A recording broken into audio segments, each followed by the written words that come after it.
बँकेत रांगेत उभं राहून कंटाळा आलाय? मग नेट बँकिंग करा, सगळं काम मोबाईलवरून। आज आपण समजून घेणार आहोत नेट बँकिंग म्हणजे काय आणि ती तुमचं आयुष्य किती सोपं करू शकते।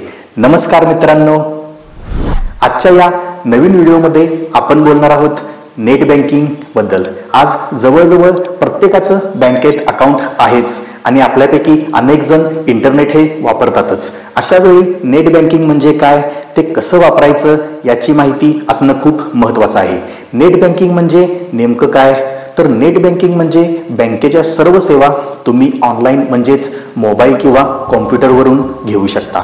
जसं की बँक बॅलन्स चेक करणं असू दे, पासबुक डाउनलोड करणं, क्रेडिट कार्डसाठी अप्लाय करणं, ऑनलाईन फॉर्म भरून अकाउंट ओपन करणं, पैसे ट्रान्सफर करणं किंवा बिल पेमेंट असू दे, रिचार्जेस असू देत, इत्यादी सुविधा हे सगळं काम पूर्वी बँकेत जाऊन करावं लागायचं, तेही लांबच्या लांब रांगेत उभं राहून। पण आता हे सगळं तुम्ही घर बसल्या करू शकता। आता या नेट बँकिंगचे फायदे काय आहेत ते बघूया।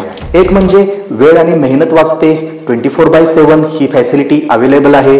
नेट बँकिंग कुठूनही ऑपरेट करता येतं। इथे अनेक बँकिंग सेवा एका क्लिकवर मिळू शकतील, पण काळजी घ्या, या नेट बँकिंगचे काही डिसएडव्हांटेजेस आहेत ज्यामुळे हे सावधगिरीपूर्वक वापरले पाहिजे। नेट बँकिंगमुळे काही धोके सुद्धा आहेत, खास करून सायबर सिक्युरिटीचे रिलेटेड। त्यामुळे आपले पर्सनल पासवर्ड किंवा OTP कोणालाही सांगू नका। काळजीपूर्वक नेट बँकिंग वापरा, तुमचा मोबाईल आणि अकाउंट सुरक्षित ठेवा। जर तुम्ही योग्य काळजी घेतली तर नेट बँकिंग तुमचं आयुष्य खूपच सोपं करू शकतं। मित्रांनो, तुम्हाला नेट बँकिंगची ही माहिती उपयोगी वाटली असेल तर कृपया व्हिडिओला लाईक करा आणि अजून अशाच माहितीसाठी चॅनलला सबस्क्राईब जरूर करा। आणखी माहितीपूर्ण व्हिडिओसाठी भेटूया पुढच्या भागात। धन्यवाद।